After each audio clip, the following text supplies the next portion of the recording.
بسم الله الرحمن الرحيم والعصر إن الإنسان لفي خسر إلا الذين آمنوا وعملوا الصالحات وتواصوا بالحق وتواصوا بالصبر.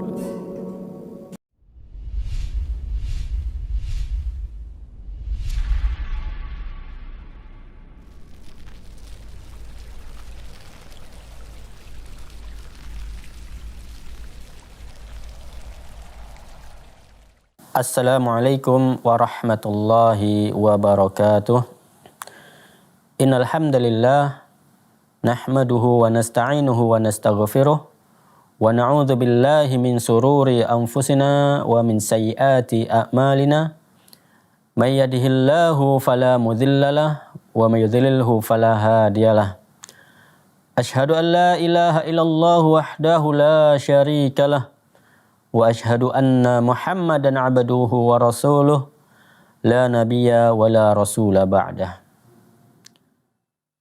Kaum muslimin yang dimuliakan oleh Allah Subhanahu wa taala, puji syukur kita senantiasa kita ucapkan kepada Allah Subhanahu wa taala karena Allah Subhanahu wa taala masih memberikan kepada kita kenikmatan-kenikmatan yang sangat banyak sekali, sehingga kita tidak akan pernah bisa untuk menghitung nikmat Allah Subhanahu wa taala tersebut. Kita mulai dari bangun tidur sampai kita tidur lagi, semuanya dipenuhi oleh nikmat dari Allah Subhanahu wa taala. Maka sudah sepantasnya kita senantiasa memuji, bersyukur kepada Allah Subhanahu wa taala.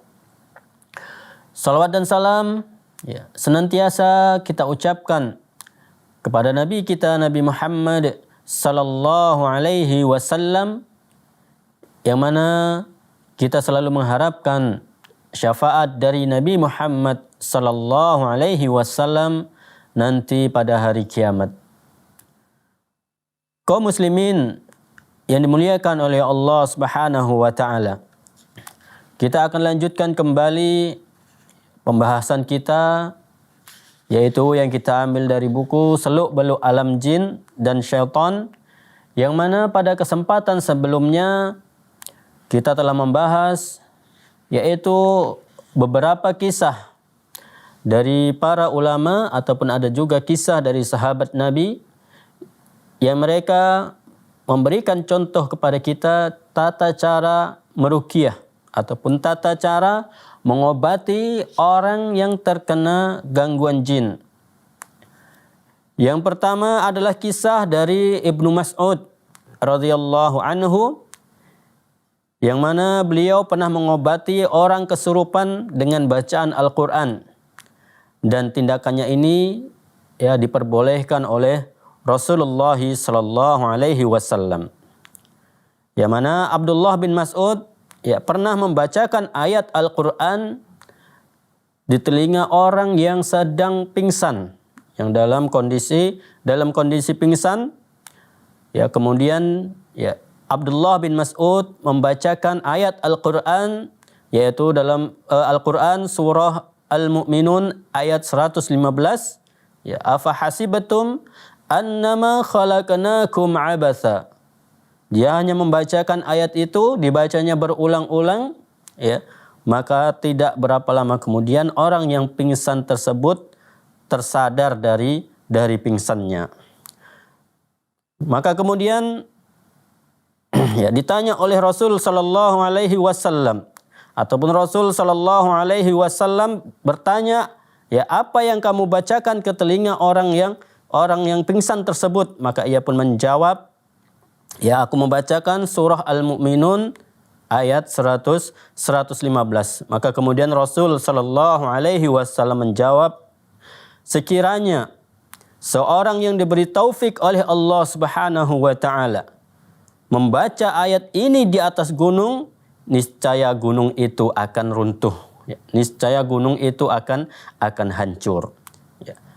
Ini yang ruqyah yang dicontohkan oleh sahabat Nabi, yaitu Abdullah bin Mas'ud. Jadi dia hanya membacakan ayat Al-Quran di telinga orang yang dalam kondisi pingsan. Kemudian kisah yang kedua yaitu kisah dari Imam Ahmad bin Hanbal. Imam Ahmad bin Hanbal pernah pada suatu ketika budak khalifah itu dalam kondisi kesurupan. Maka kemudian khalifah mengutus seorang utusan untuk menjumpai Imam Ahmad. Kemudian Imam Ahmad hanya memberikan ataupun mengatakan, bawalah sandal ini ke istana Amirul Mukminin. Sesampainya di sana, kamu duduk di sisi kepala budak tersebut dan katakan kepadanya, yaitu yang dimaksud adalah katakan kepada jin yang ada pada budak perempuan tersebut ataupun jin yang merasuki budak wanita tersebut, katakan kepadanya, Imam Ahmad berpesan kepadamu, mana yang kamu pilih, keluar dari tubuh budak wanita ini atau kamu ditampar 70 kali dengan sandal ini.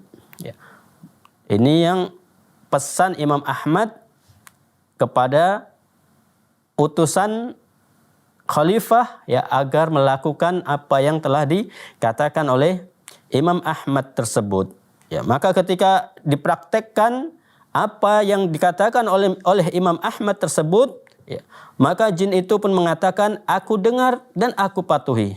Maksudnya, aku dengar dan aku akan keluar dari tubuh budak wanita ini. Sekiranya Imam Ahmad memerintahkan kepada kami agar kami tidak tinggal di negeri Irak ini, pasti kami tidak akan tinggal di Irak ini. Kenapa? Sungguh dia adalah orang yang taat kepada Allah. Dan barang siapa yang menaati Allah, niscaya ia akan dipatuhi semua makhluk. Maka kemudian jin tersebut pun keluar dari budak wanita tersebut. Maka beberapa tahun kemudian budak wanita itu pun kesurupan lagi dan dipraktekkan lagi, dan ketika itu Imam Ahmad telah meninggal dunia dan dipraktekkan lagi tata cara yang digunakan oleh Imam Ahmad tersebut, akan tapi jin itu mengatakan, aku tidak akan keluar dari tubuh budak wanita ini, aku tidak akan mematuhimu dan tidak menerimamu. Kenapa? Imam Ahmad bin Hanbal taat kepada Allah Subhanahu wa taala sehingga kami diperintahkan untuk menaatinya. Jadi kaum muslimin yang dimuliakan oleh Allah Subhanahu wa taala, inilah beberapa contoh dari ruqyah yang dilakukan oleh sahabat Nabi dan juga contoh yang dilakukan oleh ulama kita yaitu Imam Ahmad bin Hanbal. Kita lanjutkan kembali di kesempatan kali ini kita akan membahas yaitu berkaitan dengan tanya jawab terkait pengobatan orang yang kesurupan. Jadi di buku ini Syekh membuat judul babnya adalah dengan tanya jawab terkait pengobatan orang yang kesurupan. Sebetulnya ada buku khusus yang membahas berkaitan dengan tanya jawab. Itu ada buku khususnya, tapi kemudian Syekh Abdus Salam Bali memasukkan beberapa bab satu bab dalam buku ini. Walaupun tidak semua pertanyaan itu disebutkan di dalam buku ini. Jadi kaum muslimin yang dirahmati oleh Allah Subhanahu wa taala, kita bacakan pertanyaan dan jawaban berikut ini dicantumkan oleh Al-Alamah Badruddin Muhammad bin Abdullah Ash-Shibli dalam kitabnya Akamul Marjan. Ini adalah buku yang membahas berkaitan dengan seluk-beluk alam jin juga, akan tapi yang ditulis oleh Badruddin Muhammad bin Abdullah.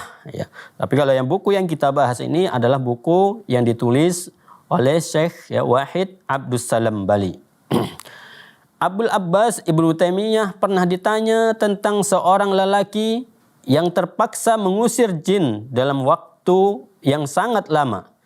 Itu disebabkan temannya terkena pengaruh sihir yang hebat dan sangat langka. Jadi sihir ini juga bermacam-macam. Ya, ada sihir yang sihirnya itu adalah sihir yang ringan, sehingga untuk mengobatinya ini tidak butuh waktu yang sangat lama, ya, butuh waktu yang sebentar.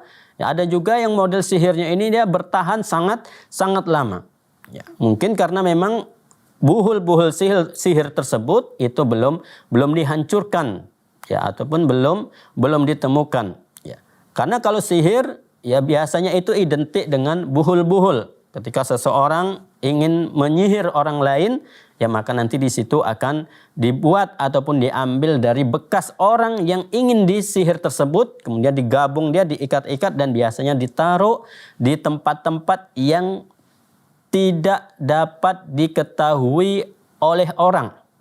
Jadi tempatnya ini memang tempat-tempat yang tersembunyi. Ya, maka pernah di Arab Saudi, ya, dukun mengakui pernah membuat buhul, dan buhulnya ini ditaruh di padang pasir yang sangat luas tersebut. Ditaruh buhul tersebut di tengah padang pasir, ya, dan orang yang menanam tersebut pun tidak tahu lagi di mana posisi buhul tersebut. Padang pasir sangat luas, walaupun kita kasih tandanya hilang, ya, maka kita tidak akan menemukan buhul tersebut lagi. Ya, kemudian serangan sihir itu datang berulang kali. Sehingga, ya, ataupun sihir itu datang berulang kali hingga lebih dari 100 kali. Jadi sering kesurupan, sering sihir itu tiba-tiba muncul menyakiti orang yang kesurupan tersebut, ataupun orang yang terkena sihir tersebut. Sampai-sampai orang yang terkena sihir itu nyaris binasa, ya setengah matilah kalau kita katakan sekarang ini. Dan sihir itu hampir membunuhnya. Dan itu terjadi berulang kali, bukan hanya 1-2 kali, ataupun bukan hanya 10 kali, akan tapi sudah beratus kali, sudah tidak terhitung lagi.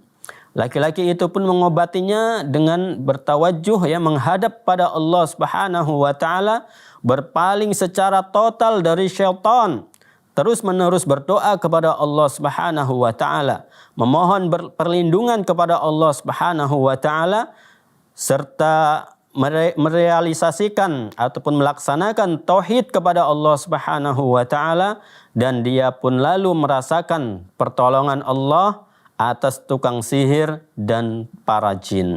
Jadi ketika kita memohon terus kepada Allah Subhanahu wa taala, maka Allah Subhanahu wa taala akan memberikan pertolongan kepada kita.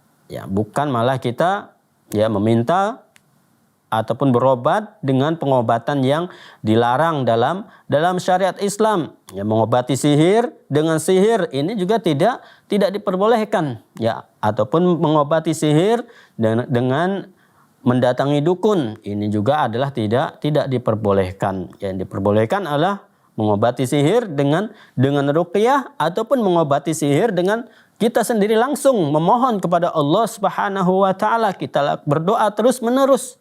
Karena kita tidak tahu, ya, doa yang mana yang akan dikabulkan oleh Allah Subhanahu wa taala. Bisa jadi doa yang ke-100 kali kita panjatkan kepada Allah Subhanahu wa taala itu yang dikabulkan oleh Allah Subhanahu wa taala, dan juga bisa jadi doa yang ke-1000 kali baru dikabulkan oleh Allah Subhanahu wa taala, dan Allah Subhanahu wa taala telah berjanji, ya, fad'uni astajib lakum. Berdoalah kalian kepadaku, maka aku akan kabulkan doa-doa kalian. Kaum muslimin yang dirahmati oleh Allah Subhanahu wa taala, ya, nanti insyaallah akan kita lanjutkan kembali pembahasan kita, ya, setelah beberapa jeda berikut ini.